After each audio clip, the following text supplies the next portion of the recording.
रहे थे कि इस्लाम है क्या। ऐसे ही आंख बंद करके कोई अपना पूरा परिवार और अपना सारा कुछ छोड़ के नहीं आ जाता। पता करना होता है कि एक आयत को हम पढ़ते थे, उसका एक्सप्लेनेशन पढ़ते थे और जानते थे, समझते थे। उसके बाद हमारे पास जो लिटरेचर था वो लिटरेचर वो एक जितना लोग इस्लाम को टारगेट कर रहे हैं, जितना इस्लाम के पीछे पड़ रहे हैं ना, इस्लाम उतना ही तरक्की कर रहा है, उतना ही आगे जा रहा है। लोग इस्लाम को उतना ही एक्सेप्ट कर रहे हैं, अपना रहे हैं।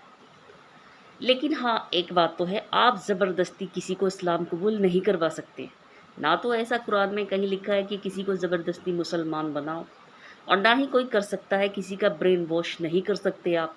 जिसको ऊपर वाले की हिदायत होती है, सिर्फ वही इस्लाम कबूल करता है। यहाँ हमारी एक बहन और उसके हस्बैंड ने इस्लाम कबूल किया भी, तो उसके अपने ही घर वालों ने, उसके ससुर ने, यानी उस लड़के के पापा ने एफआईआर कराई और अपने बेटे और बहू को गिरफ्तार करा दिया। पुलिस किसी बिना बिना किसी वारंट के उनको पकड़कर ले गई। ज़रा इस वीडियो में देखिए ये बहन क्या बता रही है। तो स्टार्ट करते हैं बिना किसी डायलॉग्स के।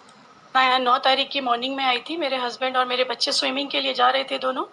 और माजरा तो खैर मैं भी नहीं जानती क्या है, पुलिस के पास ना कोई वारंट था ना कोई एफआईआर थी।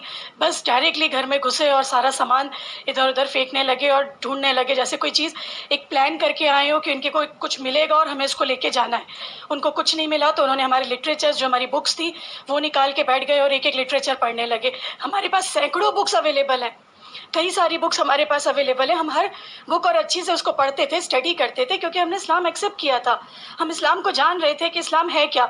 ऐसे ही आंख बंद करके कोई अपना पूरा परिवार और अपना सारा कुछ छोड़ के नहीं आ जाता। पता करना होता है कि एक आयत को हम पढ़ते थे, उसका एक्सप्लेनेशन पढ़ते थे और जानते थे, समझते थे। उसके बाद हमारे पास जो लिटरेचर था वो लिटरेचर वो एक एक करके छांट के लेके चले गए। बच्चों के खिलौनों में से जो खिलौने उनको ऐसा लग रहा था कि जिससे इनके ऊपर कोई जुल्म साबित कर सकते हैं, तो वो खिलौने यहाँ से लेके चले गए। और ना कुछ भी नहीं था उनके पास, कोई वारंट नहीं था, कोई। मैं पूछ रही हूँ कि मेरे हस्बैंड के लिए कोई एफआईआर लिखी हो तो मुझे बताओ। तो किसी ने अगर इनकी कंप्लेन करी है तो वो तो बताओ, किसने कंप्लेन करी है, किस बिना पे कंप्लेन करी है। ये कहते हैं कि इन्होंने तकरीरें दी, तो तकरीर का कोई वीडियो दिखा दो, कहाँ जाके इन्होंने तकरीरें दी। सुबह से शाम तक बंदा कॉलेज में होता है, 5 बजे घर आता है, घर आके रेस्ट करता है, उसके बाद बच्चों को पढ़ाता है। ये उसकी स्कूल पूरी लाइफ चल रही थी। सैटरडे संडे उसके जो भी फ्रेंड्स होते हैं, जो भी आए घर में बैठ के कुरान पढ़ते हैं, चले जाते हैं। और फ्रेंड्स क्या, मतलब ये 2 लोग ही बस होते थे, अब्बास भाई होते थे और अब्दुल रहमान भाई होते थे, क्योंकि वो भी रिवर्ट है। और वो लोग पढ़ते क्या थे मैं तो आपको वो भी बताती हूँ, क्योंकि मैं इस घर में रहती थी। जब भी मैं सुनती थी मैं यही देखती रहती थी कि वो लोग अलग अलग ऑथर की कुरान लेकर आते थे और उसमें डिफरेंट ऑफ ओपिनियन डिस्कस करते थे कि ये देखिए इस ऑथर की कुरान में ये फ़र्क है, इस ऑथर की कुरान में ये फ़र्क, इस ऑथर की कुरान में ये फ़र्क है। अब जो भी इन्होंने जो किया वो ये किया कि इस्लाम की दावत देना, इस लोगों को ये चीज़ बताना, ये करो मत करो, ये इनका नेचर था। ये ऐसे थे अल्हम्दुलिल्लाह, ये लोगों को सही की तरफ रोकते बढ़ाते चले जाते थे। इवन घर में अगर बच्चे भी लड़ रहे होते तो उनको भी कहा करते थे बेटा नहीं लड़ना, एक पे हाथ नहीं उठाना, ये हाथ उठाना सही नहीं है एक दूसरे पे। तो ये चीज़ इनकी तो नेचर में था कि ये लोगों को बोलते थे कि ऐसा नहीं करना चाहिए, ऐसा करना चाहिए। क्योंकि हमारे अगर इस्लाम जानते तो इस्लाम की उसमें कहते थे कि ये इस्लाम कहता है बेटा, इस्लाम में ऐसा है कि हमें ये नहीं करना चाहिए, ऐसा नहीं करना चाहिए। ये तो जो भी कुरान हदीस और इस्लाम के कुरान के अकॉर्डिंग बातें होती थी, तो पूछ रही हूँ कि इस्लाम को समझाने वाली बात में दहशतगर्द आ कहाँ से गई। दहशतगर्दी तो वो होती है जो रोड पे आज अगर मैं मुंह खोल के बोलती हूँ तो आप मुझे बताइए कि क्या ऐसी रैलियां नहीं निकाली जाती जिनमें किस तरह की बातें की जाती हैं, किस तरह से रखा जाता है। क्या ये दहशतगर्दियां नहीं फैलाई जा रही? आप बताइए, खुद से बताइए ना। और अगर इस्लाम में अगर कुरान की बात अगर कोई बंदा कह रहा है तो क्या वो दहशतगर्दी होगी? कुरान जो कहती है वो बात अगर वो किसी को समझा रहा है तो क्या ये दहशतगर्दी होती है? आप मुझे और जहाँ ये एलिगेशन लगाया जा रहा है कि जलसे होते तो छोटा सा घर है, इसमें क्या जलसा होगा। हाँ, ईद और इफ्तार के समय इफ्तार पार्टी हुई थी, तो इफ्तार पार्टी में किसके घर में इफ्तार पार्टी? क्या आपके घर में इफ्तार पार्टी नहीं होती? क्या जो भी मुस्लिम है उसके घर में इफ्तार पार्टी नहीं होती? जाहिर सी बात है मुसलमानों के घर में होती है, लोग आते हैं चले जाते हैं। वैसे हम लोगों की कोई फैमिली नहीं होती, तो रिवर्ट भाई बहन, और वो भी 2 या 3 फैमिलीज हैं बस। वो आए और वो यहाँ से चले गए, इसके अलावा कुछ भी नहीं था ऐसा कि कोई हम लोगों ने जलसे किए या कोई ऐसी तक। मैं वही तो बोल रही हूँ, जो भी आप इल्ज़ाम लगा रहे हैं ये बेबुनियाद इल्ज़ामों का कोई एविडेंस तो दीजिए, इन्होंने कब ऐसा कर दिया। और जो कह रहे ट्रेनिंग कैंप, अब ट्रेनिंग कैंप जंगलों में, हैदराबाद के आसपास कितने जंगल हैं? जंगल है हैदराबाद के आसपास? आप मुझे बताएं कि जाके ये ट्रेनिंग कैंप लगाएंगे। एक सैटरडे संडे की छुट्टी मिलती है, सैटरडे की भी नहीं मिलती, संडे की छुट्टी मिलती है जिसमें घर का सामान लाना, बच्चों के साथ टाइम स्पेंड करना, ये एक फादर की जिम्मेदारी होती है और वो वही जिम्मेदारी निभाते थे। उसमें किसी भी तरह के कोई ट्रेनिंग कैंप लगाते थे, ये तो बहुत बड़ी बात हो गई। हाँ, ये ज़रूर मेरे शौहर को होता था कि भाई मस्जिदें हैं, जो मस्जिदें वीरान पड़ी हुई हैं, हम एक बार जाकर उनमें नमाज़ पढ़ेंगे तो मस्जिदें आबाद हो जाएंगी। बस एक ये सोच इनकी ज़रूर होती थी कि बस हमें मस्जिदों को आबाद करना चाहिए, मस्जिदें वीरान क्यों रहती हैं, अल्लाह का घर क्यों वैसा रहता है। बस ये जो उन्होंने बात कही है सीरिया जाने की, ये बिल्कुल बेबुनियाद है। और ऊपर से कह रहे हैं 2010 में तो इन्होंने इस्लाम एक्सेप्ट किया था। ये इस्लाम की एबीसी भी नहीं जानते थे, बस कलमा पढ़ा था इन्होंने और इस्लाम को जान रहे थे, समझ रहे थे। तो कहाँ से सीरिया जाने की बात हो सकती है? मुझे नहीं पता कि मेरे फादर इन लॉ ने इतनी बड़ी बात कह कैसे दी। ये उनकी तरफ से इतना बड़ा एलिगेशन था, ना डॉक्यूमेंट है बंदे के पास। सीरिया कोई आपके आजू बाजू नहीं है कि सीरिया आप ट्रेन में बैठेंगे और बस में बैठेंगे और चले जाएंगे।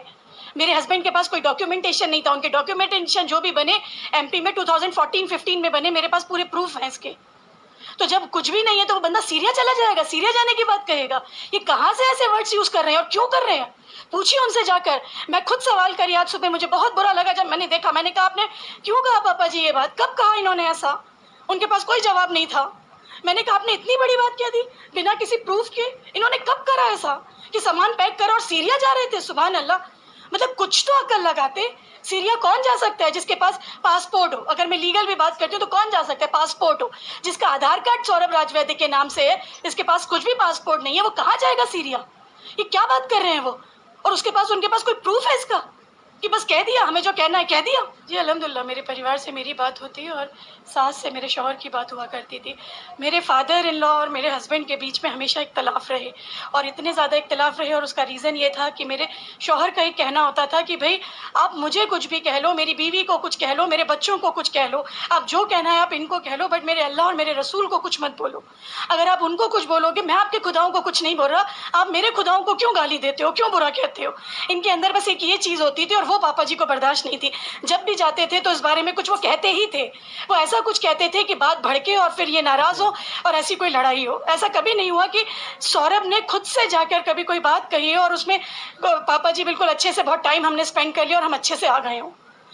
मेरे माँ बाप तो खैर अल्लाह का शुक्र है कि वो कुछ नहीं कह रहे हैं। उनका, मैं खुद अभी 2 महीने वहीं पे रही थी, पापा की तबीयत ठीक नहीं थी, वहीं से वो क्या आई।